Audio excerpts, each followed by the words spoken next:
घर का माहौल अचानक चीख पुकार से भर गया था। कुछ ही पल पहले जहां परिवार के लोग अपनी अपनी बातों में व्यस्त थे, वहीं अब एक तरफ भूमिका सहमी हुई खड़ी थी और दूसरी तरफ शालिनी की आंखों में ऐसा गुस्सा था जिसे देखकर सामने वाला भी डर जाए। शालिनी ने जब भूमिका को देखा तो उसके चेहरे पर चिंता साफ दिखाई दे रही थी। भूमिका कांप रही थी, उसकी आंखों में आंसू थे और शरीर पर चोट के निशान साफ नजर आ रहे थे। शालिनी उसके पास पहुंची और धीरे से उसका हाथ पकड़कर बोली, भाभी, मुझे सच सच बताइए, आपके साथ क्या हुआ?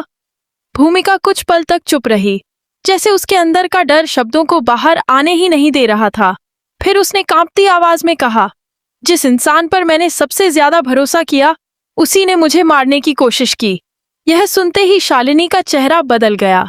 भूमिका ने बताया कि उसके पति ने उसे मुंबई घुमाने के बहाने घर से बाहर निकाला था। उसे लगा था कि शायद वह अपने रिश्ते को सुधारना चाहता है, लेकिन कुछ दूर जाने के बाद उसे एक सुनसान जगह पर उतार दिया गया। वहां 4 आदमी पहले से मौजूद थे।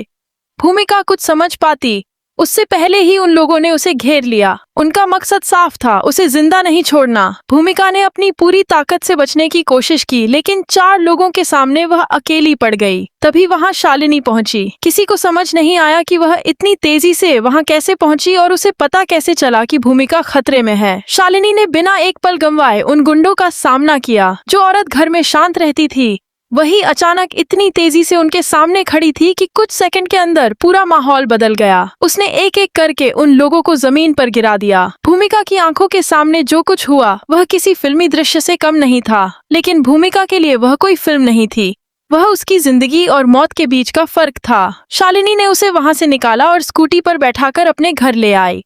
घर पहुंचते ही उसने अपने परिवार के सामने साफ शब्दों में कहा, आज से इस घर में किसी भी बहू पर हाथ उठाया गया तो मैं चुप नहीं बैठूंगी। उसकी आवाज में इतना विश्वास था कि सामने खड़े लोग कुछ बोल ही नहीं पाए। फिर उसने भूमिका के पति की तरफ देखते हुए कहा, पति होने का मतलब यह नहीं कि आपको अपनी पत्नी की जिंदगी खत्म करने का अधिकार मिल गया।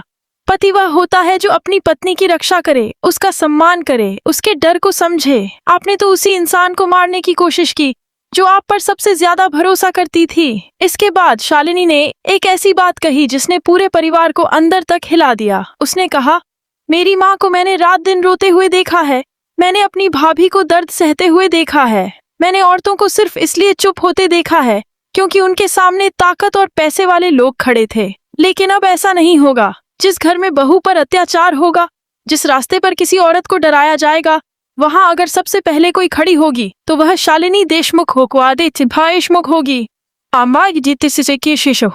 उसके शब्दों में सिर्फ गुस्सा नहीं था, बल्कि एक पुराने दर्द की आग थी। लेकिन किसी को नहीं पता था कि यह आग कहां से आई थी। तभी परिवार के एक सदस्य ने उसे ताना मारते हुए कहा, तुम आखिर हो क्या? तुम तो सिर्फ एक औरत हो। शालिनी ने उसकी तरफ देखा और बेहद शांत आवाज में कहा, हाँ, मैं औरत हूँ, लेकिन याद रखना, तुम भी किसी औरत के गर्भ से ही पैदा हुए हो। कमरे में सन्नाटा छा गया, कोई जवाब नहीं दे पाया। शालिनी ने आगे कहा, औरत को कमजोर समझने की गलती मत करना, क्योंकि जब एक औरत अपने दर्द की सीमा पार कर जाती है तो उसके सामने बड़े बड़े साम्राज्य भी टिक नहीं पाते। इसके बाद उसने भूमिका को अपने कमरे में ले जाकर उसके लिए कपड़े, साबुन, शैम्पू और जरूरत की दूसरी चीजें निकाली। भूमिका की आंखों में फिर आंसू आ गए। उसने कहा, शालिनी, तुमने मेरे लिए इतना सब क्यों किया? शालिनी ने मुस्कुराकर कहा, क्योंकि आप मेरी भाभी हैं और उससे भी पहले आप एक इंसान हैं। किसी भी औरत को अपने दर्द के साथ अकेले नहीं छोड़ना चाहिए। लेकिन कहानी का असली तूफान अब भी बाकी था। तभी नम्रता दीक्षित का फोन आया। उसकी आवाज में धमकी साफ सुनाई दे रही थी। उसने कहा, जो लोग दीक्षित खानदान के खिलाफ जाते हैं उन्हें कुचल दिया जाता है, उनकी आवाज हमेशा के लिए बंद कर दी जाती है। शालिनी कुछ पल चुप रही, फिर उसने कहा, मेरी आवाज बंद करने की कोशिश मत कीजिए, क्योंकि अगर आपने मुझे छूने की कोशिश की तो मामला सिर्फ परिवार के अंदर नहीं रहेगा, सीधा अदालत तक जाएगा। नम्रता ने गुस्से में कहा, तुम्हें अपनी हद पता है? शालिनी ने जवाब दिया, हद मुझे पता है, लेकिन आपकी हद भी अब मैं तय करूंगी। फोन कट गया। घर के लोगों को लगा कि बात यहीं खत्म हो गई, लेकिन शालिनी ने तुरंत भूमिका से कहा, अब आप किसी से अकेले बात नहीं करेंगी। अगर किसी ने आपको दोबारा नुकसान पहुंचाने की कोशिश की तो मैं सीधे कानून के सामने जाऊंगी। दूसरी तरफ दीक्षित परिवार में बेचैनी फैल चुकी थी। किसी ने कहा, इसके पर निकल आए हैं, इन्हें काटना पड़ेगा। लेकिन उन्हें क्या पता था कि शालिनी के पर अभी निकले ही थे।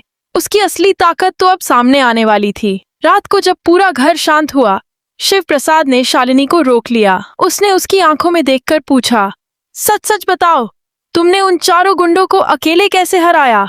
शालिनी ने नजरें चुरा लीं और बोली, सेल्फ डिफेंस था।